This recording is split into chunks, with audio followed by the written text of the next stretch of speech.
Hi, my name is Sydney, and I'm going to tell you about why I moved from Boston, Massachusetts to Sao Paulo, Brazil.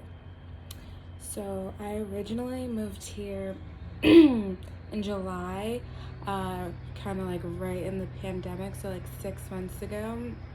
It was like a little impromptu trip. I actually flew to Sao Paulo to surprise at the time my boyfriend for his birthday. And I had flown from Logan Airport in Boston to Houston, Texas, where I got stuck. They weren't trying to let me come to Brazil. They were like, nope, border closed. I bet you can't go. And I was like, nope, nope, nope. And I fought them for 24 hours until they let me go on the plane. And then I popped up like, I'm here, and he was really excited. It was literally one of the best choices I made, even though it was really difficult. But since July, I basically have been living in Sao Paulo with my husband. I've gone back to Boston a couple times just to like get things in order and actually move here since I wasn't expecting it. Some documentations and stuff like that, but like that was basically what happened. I was not expecting in July to boom be here forever. I was just expecting to surprise and be here for like I think 2 weeks, and then now it's January and I'm still here. A couple people have asked me like what are the differences, like the major differences between Brazil and the United States.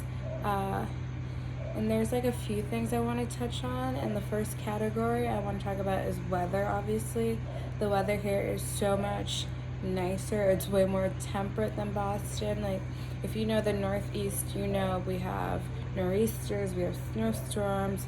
It's cold, and when it's cold as fuck. Like it's cold. It's cold to the point where your face hurts, like your skin, anything that's exposed hurts. And then here you really don't have to worry about that. Like here the weather is usually warm. If you ever need to wear like a sweater or anything, like it's like a light sweater or a jacket, you never have to worry about like extreme cold temperatures. um Here it's generally like a pretty tropical area, obviously.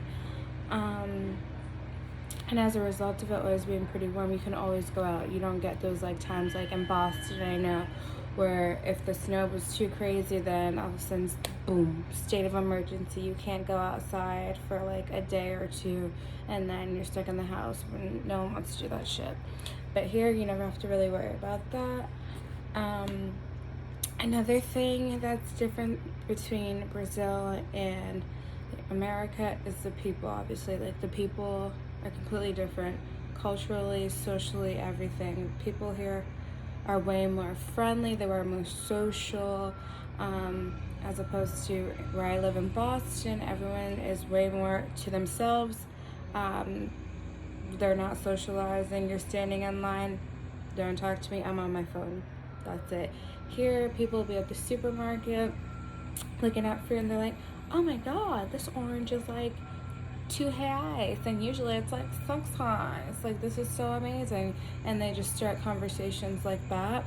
And in Boston, it's really not like that. People, boom, headphones, no talking. So it's nice to see people have way more of a camaraderie here.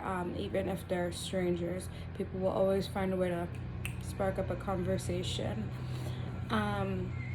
Also in Boston, it's way more of a professional city. Like, there's a lot more professionals that live and work in the area, so that also kind of affects the culture and dynamic there. And it's also a college city, so there's a lot more college students and college campuses. So I think that also plays into the difference between Sao Paulo and Boston. The last thing I wanted to talk about was like nightlife and like things you can do. Since I did move here during the pandemic, I can't really speak too much about like nightlife and clubs and stuff like that because I probably been to like one club, which I shouldn't have done, but like to one club during this pandemic, and it was pretty chill. But I would say the major difference, structurally, and like about the difference between nightlife here and there is here things close way later. Like things close in the morning, like 4 a.m., 5 a.m.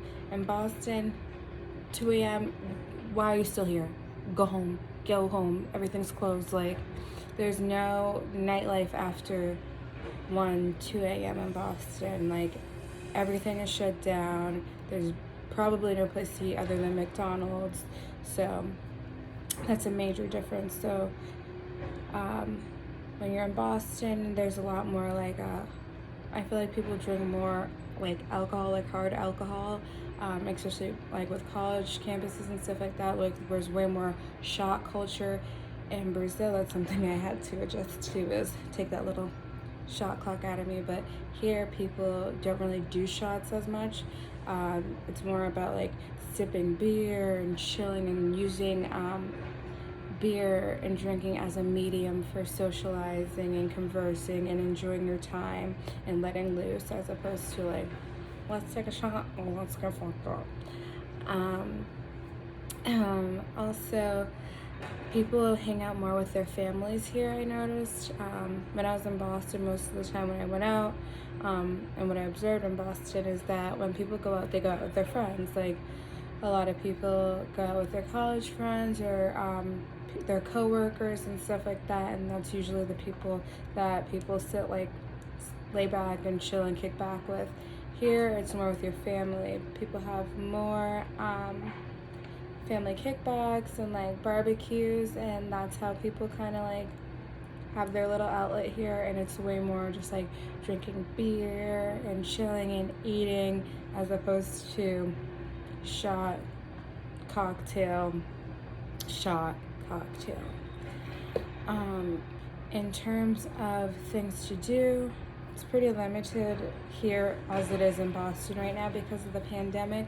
But because of the weather, there's a lot more outdoor places to visit, way more nature, and things you can experience. Like they have a botanical garden that I visited that was really beautiful. There's also a really huge park. I don't know how to say it perfectly, but it's like Ibirapuera Park, and it's really large. It has like a little, I don't know if it would be a lake or a pond or something in the middle, but it allows you to like go out, walk, see some nature, some animals, and then also Avenida Paulista, of course, which is like kind of like their Times Square, but it's a pretty long avenue where there's a bunch of like restaurants, malls, shops, bars that people go to as well, and then also the downtown where a lot of people hang out, and there's bars and stuff like that. And then as opposed to Boston, Boston has like a lot of bars, of course, and then you have the Seaport District and everything, which is like up and coming, but now it's like dope as fuck, and I miss it just a little bit. But yeah, so Boston has those outdoor features, but you can't really enjoy it that much in the year because of the fact that it's so damn cold. So yeah, if you have any questions or you want to know a little bit more, I can go into more detail in another video about the difference between Boston and Sao Paulo, why I moved here, how me and my husband met, why we're married, and everything. So yeah, if you have any questions, you can write them in the comment section below. I've always wanted to do that. And please like, comment, and subscribe. I'm really excited to be on this YouTube journey. And yeah, follow me on Instagram at @1minutesid. I'll put it on the screen if I can figure out how to do that editing thing. But yeah, thank you for watching.